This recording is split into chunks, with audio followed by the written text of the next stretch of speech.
We've been talking a lot about how artificial intelligence is impacting the entertainment industry, and we have breaking news in the writer's strike that has implications on the use of AI in entertainment. Let's talk to everybody's favorite IP and entertainment lawyer, Tony, to find out more.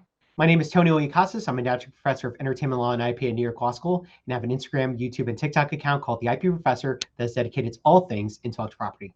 Tony, we have a firm stance on AI with the WGA strike ending. Can you tell us a little bit about what happened from a legal perspective? Yes, so first off, hallelujah. Thank God the writer's strike is over. SAG strike is still ongoing, but listen, a win's a win. We can Wins a take the win. writer's strike. It is what it is. So WGA and AMPTP, the Alliance of Motion Picture and Television Producers, finally came to the bargaining table. They agreed on a brand new CBA that was ratified a few days ago as of this recording. So this will be in effect until 2026. But this is a profound end to what was a 150-day, nearly 150-day holdout between both parties. So as Cam mentioned, one of the core sticking points that was at the heart of the discussions between WGA and AMPTP was about AI use. The main issue was obviously writers did not embrace the use of AI because the thought was that AI could potentially replace the work that a writer does in writing scripts, writing screen treatments, screenplays, anything that goes into the making of a film or a television show.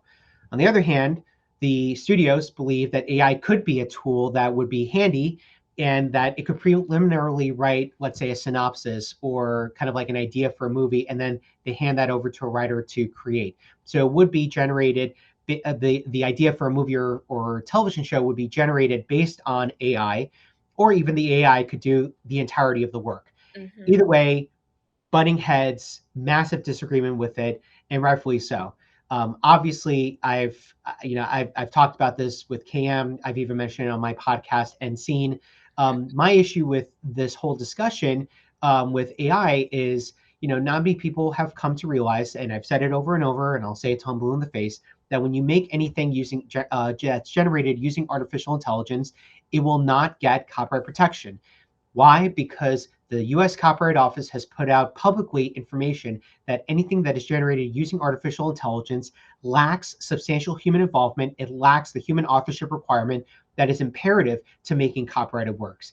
This is something that is not carved into the Copyright Act of 1976, so it's not written to in statutory language, but this is something that has been longstanding policy at the US Copyright Office in all of their reviews of copyrighted works. And furthermore, this has been an issue that has been heavily adjudicated on the case law front. Tons of cases that have talked about the human authorship requirement, not at the generative AI level, but it's even to the point that there was the iconic monkey selfie case, Naruto v. Slater, which talked about could a monkey who took that selfie of himself, cheesing, could he be the copyright owner of that photo? And while he made a copyrighted work by touching the shutter of the camera and snapping that photo, he can't contemplate the fact that he made an original work of authorship, that he fixed it in a tangible medium of expression. He can't go after infringers if someone else infringes on his copyrighted work. He can't enforce those rights. So while he made it, he can't contemplate or appreciate the rights that come with becoming a copyright owner. And that case basically affirmed that you need to be a human author with actual intellect, with an actual mind that could be able to understand and appreciate those rights that come with being a copyright owner. Mm-hmm. That is something that generative AI lacks because it doesn't have it's working on automation. It's not able to creatively come up with something. Information is ingested into a server, or information is ingested by way of an algorithm into AI, and that's how it generates the ideas that are created as output on the platform.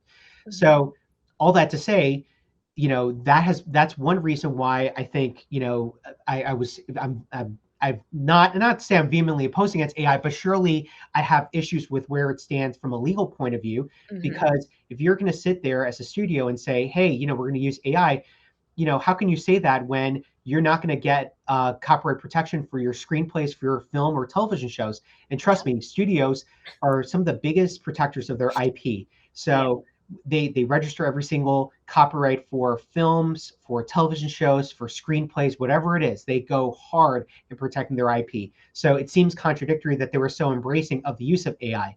And then, as if that weren't enough, in addition to the Copyright Office stance on AI, We obviously have the Perlmutter versus Thaler versus Perlmutter case that just happened a few months ago in the DC District Court that also affirms that anything generated using artificial intelligence cannot receive copyright protection because it lacks human authorship.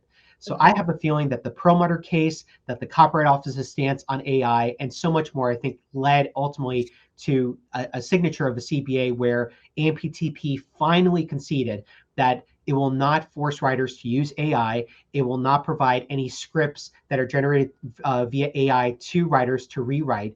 AI basically will only be used as a tool or as a source of inspiration for writers. And even then, the writer is going to be able to use AI, but they have to get studio approval.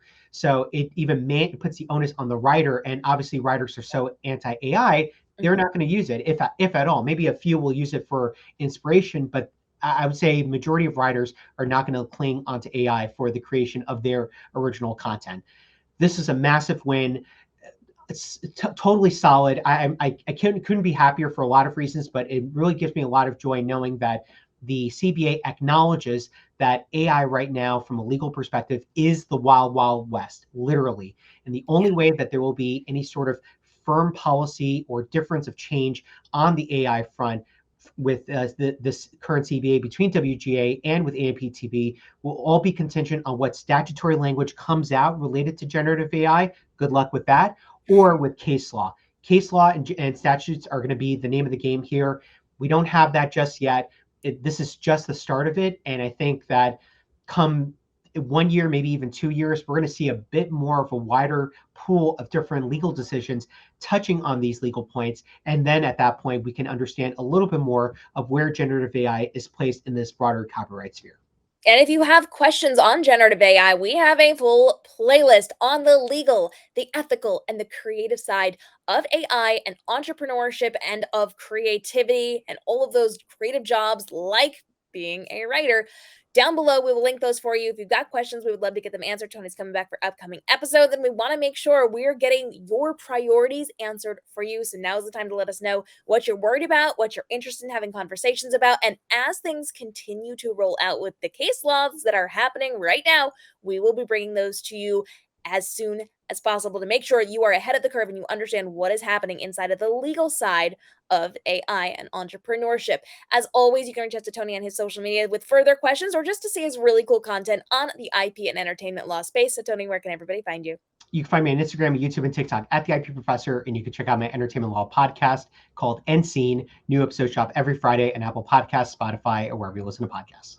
Follow along for more breaking details on how we can best be using artificial intelligence in entrepreneurship legally, ethically, and creatively. We will link those playlists for you down below. And if you have questions, now's the time to drop them. Tony's coming back for upcoming episodes. I'll be back for more episodes, and we're bringing in even more experts to help us leverage the power of artificial intelligence legally, ethically, and creatively inside of our business to save time and effort and create really cool things without potentially hurting our copyright protections. We'll see you in the upcoming episodes.